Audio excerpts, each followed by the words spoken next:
Kana zalali kwa makuni. Kwa makuni. Kwa makuni.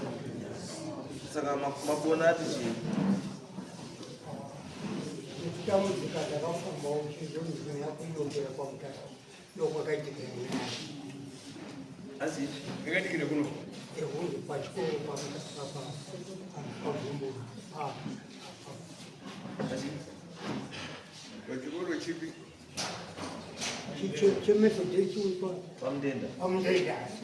Oh, okay. Kanaka kana dozi sineti kana shoti kana ile umwe ya umwe mambo hii alifana kukomenta nini kuti ndinenya yakati yandukunza kubi yandukunza iko kulindisa itonga ndukutonga nyatsiri dzaro sidza but since nyaka nakaitika kuno it's okay ngati izwe nyaya Zitani zili bota ama zili bota mago ama zili bota mago ama zili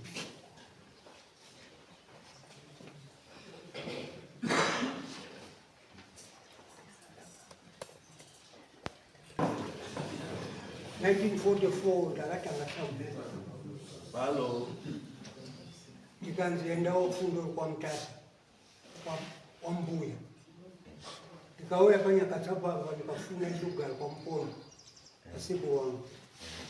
Mukomo wangu wekumba huru nekwa baba mkuu. Anga akatopedza aticha. Akaiko ticha pa mtenda. Akuticha pa mtenda wakaona musikana aiticha naye. Nimistress unditicha. Wakadanana akamuchisa pamwe. Saka ntoita seona zvaitika. Kana mukoma ari kadokutsvakira mushonga. Utobvise no. Tikodzingwa tichi. Mukoma abvachira mushonga abvamu. Musikana akatanga kurwara kwafa. Mukoma akaikota kumutsvaka ndo zvaitika. Chititaurira kuti ngepi kumushaka mukadzi waindotatu t-shirt isipomdeni asingwe kwa marwa. Urai gambe utipangidziye mukomo waisada kuti wabereki waziwe pomba pemukadzi pemusikana. Ndakapedzera nawo. Ndakapedzera nawo. Mukufamba kwenguwa tizoni samarwa nemuuno wake danda kumusha kwakanzana. Wachuya pomba pedu kati kutotanga kusasadza. Mukomo wakaona samarwa wawo yabva kuda nedhoro kumaongwe tikoti madhota madhoma iyi rimwe. Wakabva kuda nedhoro kuku kwaunonga bhasikoro abvatiza. Abvarikwira abvatiza kuenda kwa mukwashi. Awana marwa wabva watera. Mumuno wake ndakwada bata mukoma asi wakatangirwa iyabva apinda munafu ishe Philip Ganza. Vanhu wapotera. Kwamba pakuyo ina anazomuzoti kwa marwa ngepi. Mukoma tipo nobere kwa chipi Martin tipangidze kumusha kwa tezwara. Ndakatopidza nazvo. Ndakatobhadhara. Ukabhadhara pasina wakuru wako wazoti mwana wedu ndizvo akaita asi wabhadhara. Ndakapidza nazvo sina inazvo. Simoda kungoeri kufamba. Mukoma aibva azofa. Asati afa. Wabva atanga kurwara mwana. Kuita pfungwa. Abva atanga kumwa nyumba. Abva atanga kuing'omba. Vanzi mutotamba iri kutobvunzana kudaro. Ndikuda bhasikiti rangu. Vanhu vaitoringana. Mati madini muchapera makasati pamusha wangu. Ngekugara kwenguwa. Tizoonemo. Umwe watanga kundoenda atizutoka ndipi. Umwe watanga kuenda atizutoka ndipi. Wairi wokwama dziri kwa musango. Wakarorwa wadzoswa. Uyo wakuda kutaro wefuti waregerwa. Saka ndauyawo ndakafambawo semunhu wemurume. Uko ndakafamba zvakadzi ingozi munhu ukumuka ukaurwa namukoma. Itoende ukwaidzi kwamutasa. Ende kwamutasa ndiko muchapedzerwa iyayi. Saka zvakabuda kumwanasikana wangu muzukuru uko takafamba. Saka ndauyawo kubatsirwa kwamutasa kumusha kwamai wangu. Okay. right nyaya yenyu kuwana uyo wacho vari mati wakaurairwa mwana vari wese wapera kufa ndidasara ndega imimi ndimi makaurairwa wokomaro handikozivi tokatakamusiwa tende kwamutazi hati dai takaziva takatoripa kudhara saka kuuya kuno takafunga kuti gari one dunyeri kuti rikuda kuti tikuziva kwamambo mukoma wakazochata futi pachizunzavo akada kudzingirirwa asi vanhu vakatodzingiwe mazongoro muno waruziva wakaripere mukadzi wakauraya saka nhasi hatizivi kuti pomba kuuya ani kuda kuti zive pomba tiripe vana marwa marwa wokomarwa wamarwa mutupo wawandowazivi gari chimuduku akaura warini ndari chiduku handichabvuzoti gorei handichabvuzoti gorei ya because nyaya yenyu zvainoda manje kana musatozivi kudai inenge yoda kuti munhu ari kumuga wacho ka akupei direction yes taurei ini ndinoitwa Sebastian Hamadziripi ndoda kubatsirana nababa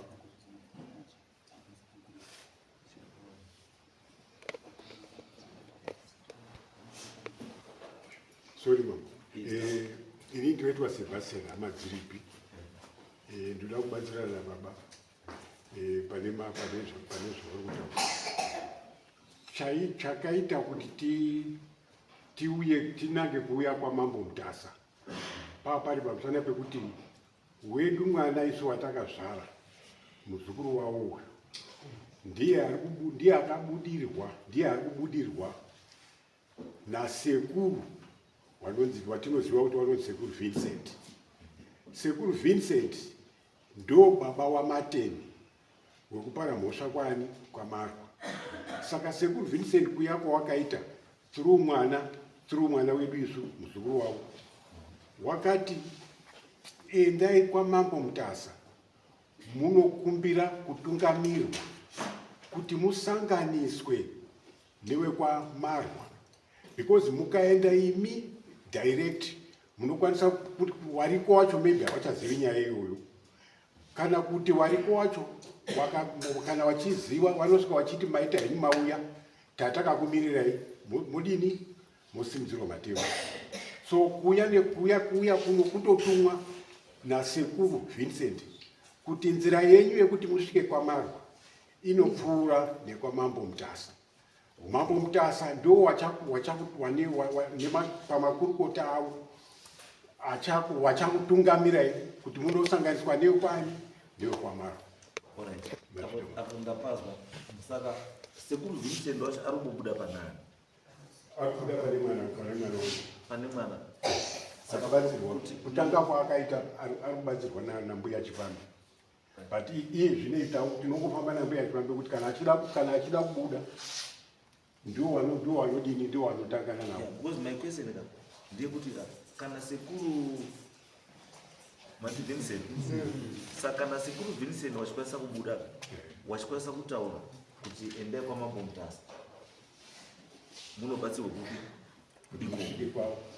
It means kuti sekuru so it means kuti sekuru Vincent wanofanira kunge wachiziva kuti kana wasvika pana mambo Mutasa panapa wochitaura kuti sekuru mambo Mutasa ndini sekuru Vincent imhuri yangu, munhu watiri kutsvaga anonzi Ningi anogara munzvimbo yenyu pakati, then ini ndochipinda ndobatsira. Saka kana sekuru Vincent akangoti chete endai kwamambo Mutasa badzi asingatauri kuti kana masvika kwamambo Mutasa muda kuita sebhuku chaakudiwa apa chaakudiwa kuti mweya waakudiwa kutaurwa nawo mweya wemufi, not wasekuru Vincent. Mweya waakudiwa wamweya wemufi, because anotipa direction mufi, not sekuru Vincent.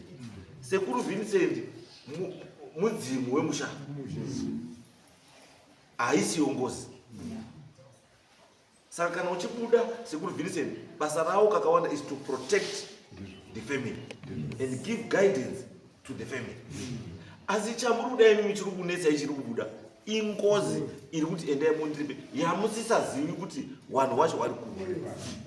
Saka anofanira kupai direction ndiye wacho nyamufi kuti inini mhuri yangu iri pakati, endai munoone nhingi. Then inini now I come in now ndochidaidza chii nhingi uya ouya papi ouya pano ndotaura naye ndomutaurira naye kuti ona mhuri yatambudzika zvakadai zvakadai zvakadai, wanhu wada kudii, wada kuripa.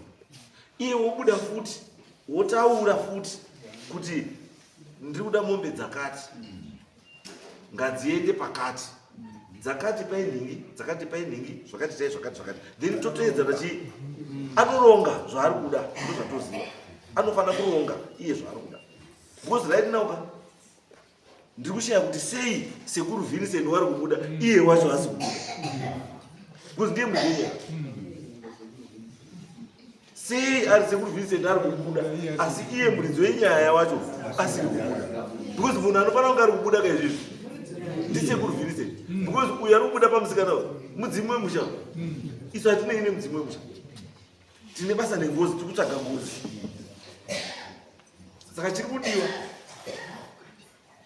ndechekuti muruda munhu anokubatsirai kuti mwana wenyu iye wengozi musikana akwanise kubuda achitaura. Kana kuti munomboita sei sekuru Vincent wachimbotaure naye, munoita sei kuti sekuru Vincent abude? Saka mbuya itai apa sekuru Vincent wamboiti kwazwe madzimai ava ndevechechi kuti ndevechechi kuti ndevechechi wandechiwana. It's okay. Madzimai imi garai pasi, garai pasi. Madzimai itai tione sekuru Vincent wambowe.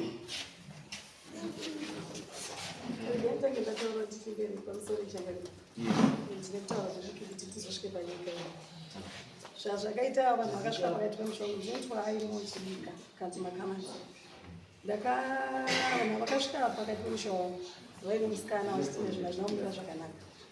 Saka ndokubata musikana ndokuda sekuru Vincent vachiti ndinoda kupinda mumusha mangu, asi chiri kundikonesa kupinda mukati memusha wangu ndine ngozi yemukadzi akamira akaurayiwa namatini. Asi ngozi yemukadzi uyu akamira uyu ndo iri kuti ndipinde mukati memusha wangu uri kundiremera. Toda kuti vemusha vangu ngavaende vanoripa ngozi iyoyo. Zvakanaka izuva rekutanga vakazodzoka zuva rechipiri noti akanga auya nababa vamaburitsawo vari vaviri. Ini ndokuti ndigoni kutaura nemi muri vangani, muri vaviri, iri idare remusha. Vakanouya vari semusha ndokudana sekuru wotaura nyaya yavo. Honai sekuru, nhau iripo ndeyekuti imimi muri kuchimusha makaurayiwa nditi. Munhu anofanira kutaura kuti ndiani ngozi yakafa, kana kuti matini ndiye anofanira kutaura mukadzi wake. Ndokuti zvese izvozvo ndinokwanisa kutaura, asi zvandinoda ndezvekuti munhu uyu tange maenda kwamambo Mutasa, maenda kwamambo Mutasa munokumbira nzira kuti musvike kwaMarwa, mukasvika kwamambo Mutasa ini nhau dzangu ndogadzira ndega, ndokutsanangura kwavakaita kwavakaita. Saka toti chimumburisai manje masvika kwamambo Mutasa titaure naye tizwe atipe gwara. Panoimbwa here, kana paine imbwa vanokubatsira uri chikoro wakawanda basi.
vasvike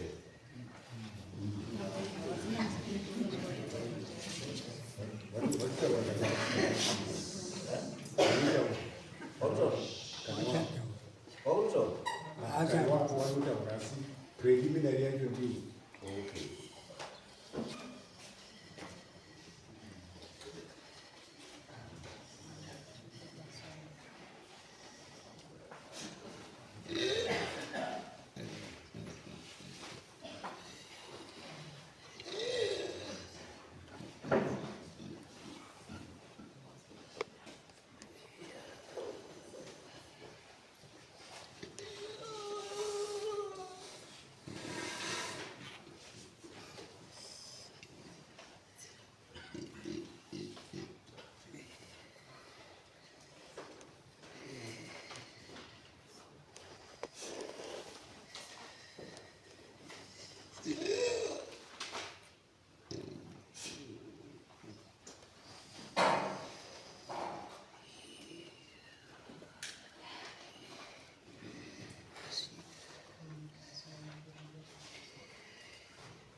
Ziwa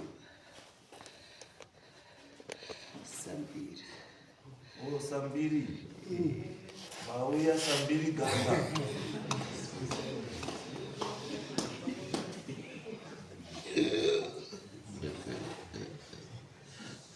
Ndatungamira Pwere.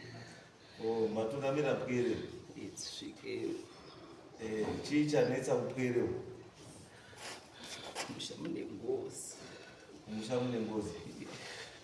Makatsvuka ropa. Ingozi yani? Kwamaro. Yapedza musha. Yapedza musha. Vana wafa. Vanhu vatenderera njere. Hakuna unowanikwa. Hakuna unowana. Ndati vasvike kwamuri kuziva kuti ndokune mhinduro yemhuri yangu.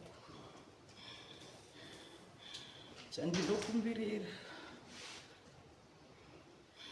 wabatsire waende kumhuri yakamarwa. Chinonetsa musha mangu vakapara maka haatauri, asi chaanotaura chatinoziva semhuri zvakaitikira mamutasa, zvakaitikira munhu zvichaperera munhu.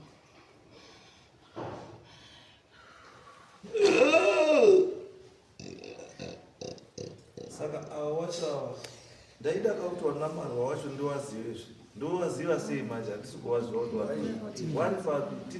Titungamirire tizive kuti wari papi.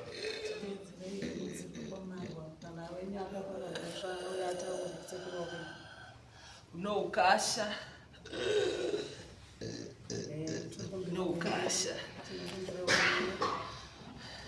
chandakukumbirira mudare kutungamirwa waifundisa wose semutungamiriro wedare. Wapei mvumo, watendere, wasvikepo. Ngozi neukasha ndachaanotaura kuti makati tisvike kunyoro zvinotaura kuti akukumbira ngozi yacho ite unyoro ngaite unyoro Mambo mutasa tokumbira kuti mutore ngozi uye titaure nayo ine ukasha hwangu, asi tikukumbira isvike neunyoro itaure naye sekuno mukuru. Chinonetsa uri kuti tsvagaiwe kwangu wataura mwoyo uzoyananiswa. Wekwake ndo achataura, nditaure iye ataure. Anokwanisa kubatsira, unokwanisa kuyananisa. watiwa utasawa kuti wagoziva kuti pamarwa kuti wanomudaidza kuti wataure naye ndo paunoda kuti wapiwe kuziva kuti iwe kwamarwa wanogara pakati. Chandinoziva wari munhu. Chandinoziva wari munhu. Kuti ndikuti apo ndipaoni nekuti iye uri kupavhara. Une ukasha chaari kuda kupedza mhuri. Une ukasha. Chandinoziva wari munhu. Mambo Mutakazi. Chandakukumbira. Ndakukumbirisa. Nunure mhuri yako. Hausati watanga. Mhuri yangu yapera.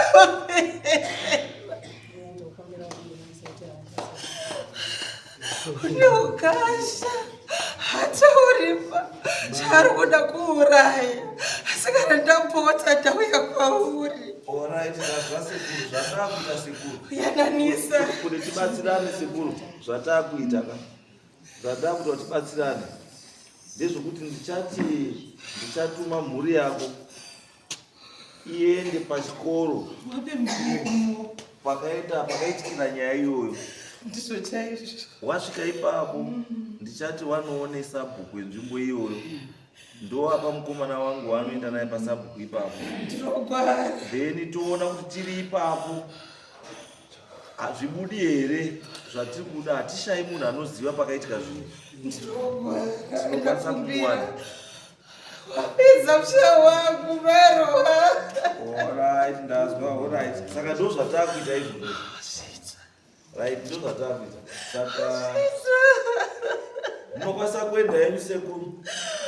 Ndokutaurirai kuti ndakuita endai henyu. Kasirisa musha wangu. Kasirisa musha wangu. Right.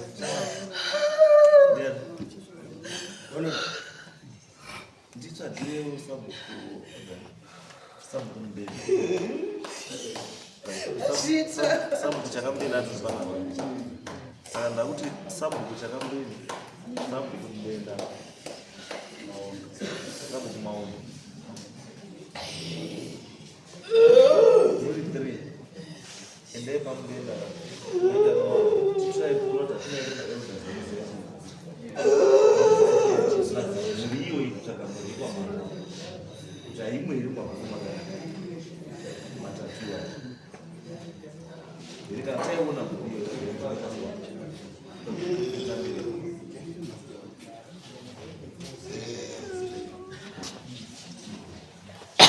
Saka chiita isoka. Wari kuenda nani? Naenda kuti muchitobuda nemotare. Naiva matobuda nawo shumbati. Awa ndisabhuku chakamberi. Ndoko area kwacho nechikoro ichocho. Saka sabhuku chakamberi, sabhuku maondo namudenga. Munosangana. Mubva mamboona kuti mhuri iyoyo haibatiki here nesendemu iyoyo mumabhuku iwawo epachikoro ipapo. Saka endai panze munonge muri panze. Endai nesabhuku avo. Endai nawo panze munonge muri panze.